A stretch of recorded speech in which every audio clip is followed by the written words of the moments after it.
My question is simply this, I don't know if it's necessarily simple, but is Mormonism the same as Christianity, and why or why not?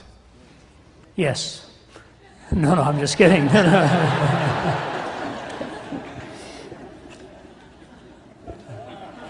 You know, are you aware that I spoke at the Mormon Tabernacle a few years ago? Did you know that? Okay, yeah. Boy, did I ever take some heat for that. They sent three, one apostle and one professor, and one other man came to my office several years ago, and they asked me if I would come and speak in the Mormon Tabernacle. And I was stunned, you know. I go to places where I feel they need the message the most, so I do. Listen earnestly. So I said, why? Why are you asking me? They said, we believe that you'll have a message for us. I said, has any evangelical ever spoken there? They said, 104 years ago, D.L. Moody. I said, oh, wow. If he spoke there, I could probably say, okay. So I said, two conditions. I get to pick the subject, I get to bring the music. So they said, what will your subject be? I said, the exclusivity and sufficiency of Jesus Christ. They said, we'd have to ask the head apostle on that one, but they did. And they said, music? I said, I'd like to bring Michael Card with me. So they said, okay. So I phoned Michael Card. He said, I'll drop everything I'm doing and I'm going to come. And Michael Card sang, were you there, Stacy? Yes, Stacy used to be on our staff. Then she went the way of all flesh, got married, and we're trying to kidnap her and get her back to Atlanta now. Her mother's been heavily involved in putting all of this together, by the way. We love her out there and miss her so much. But we was at this Mormon Tabernacle, and he sang a song that he wrote from Peter's encounter with Cornelius. The words were, I'm not supposed to be here. You talk about 7,000 people listening to a song, I'm not supposed to be here. And he's talking about the gospel. And if you want to listen to that message that I delivered, we still have it, and we get a lot of Mormon people writing in for it. I compromise nothing on the message. I even addressed the uniqueness of the Trinity in there, and the exclusivity and the completeness of the work of Christ. Then I spoke, I think, at Brigham Young, and one of the universities did open forums there and so on.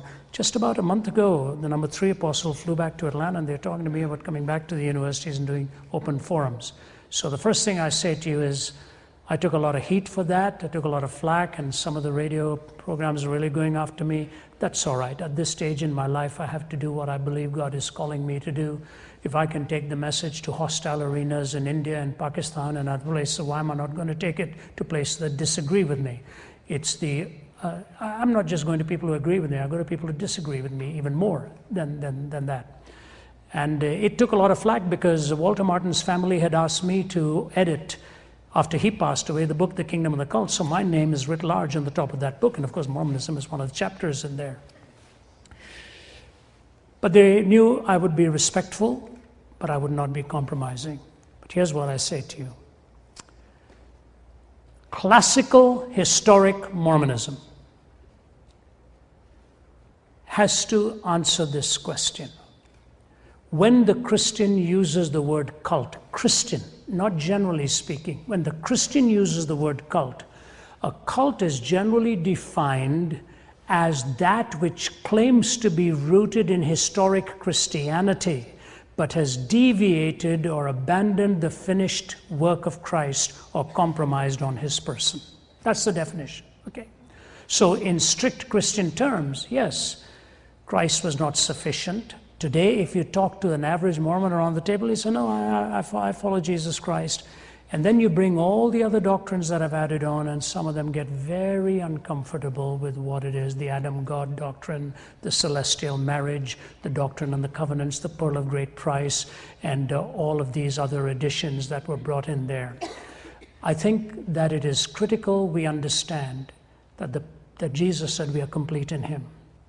And when you add or detract, you can give yourself whatever name you want, but you're impugning the completed work of Christ on the cross. Okay, so there are other titles that one can give to those faiths, but it is not historic Christianity at that point. Now, I think your question goes deeper, and I want to be very careful, and I may be hit out here badly. Does one vote for a candidate who belongs, say, to a faith other than the Christian faith? Everyone has to vote according to their conscience and what God is prompting them to do, because it's a very privileged role that we are given in this nation.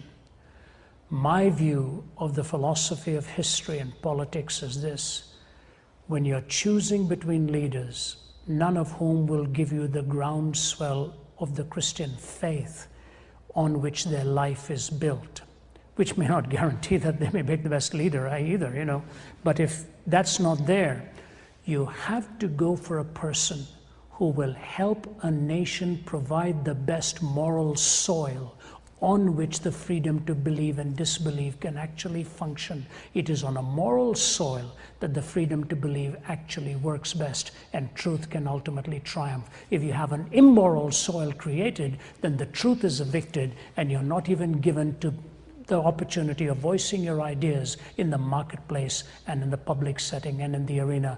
The Christian faith ought to have a voice in the marketplace. It ought to have a voice in the academy. It ought to have a voice in politics. It ought to have a voice in business. And any leader that will create the moral soil to make it possible for us to continue to proclaim that, that's the kind of leader we may have to ultimately work, no matter what tag they put on them on the outside. If you're choosing between those for whom the Christ is not supreme in salvation, you have to choose one who will give you the best moral soil in order to allow you to live for Christ and live out your faith. That's the implication of the answer that I have given to you. Okay. Can I go back and add one footnote to the previous question? And I think it's important I say this because these things are recorded. In theological terms and Christian terms, what we define a cult is the way I have given it to you. A departure from the historic person and the work of Christ has been deemed cultic if it still lays claim to the historic work but has departed from it. But to use it in a general sense, in a general community, in a general audience, is not a wise way to do it. You use that in a setting of theological debate and dialogue and discussion.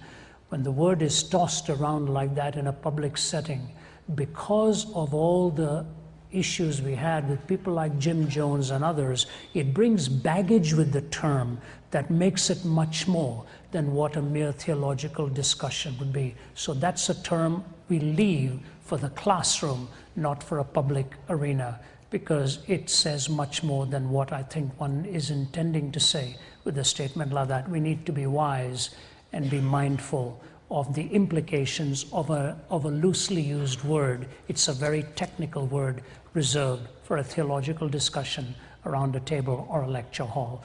With that in mind, we shall go back and I shall go and look at the mountains, and you can continue to do what you're doing. My brother, I don't know, Tyler or Les, which of you? There's Tyler. Thanks, by the way, for having me. It's been great, and God bless you.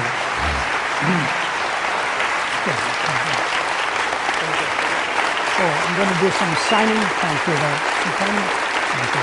God bless you. Thank you.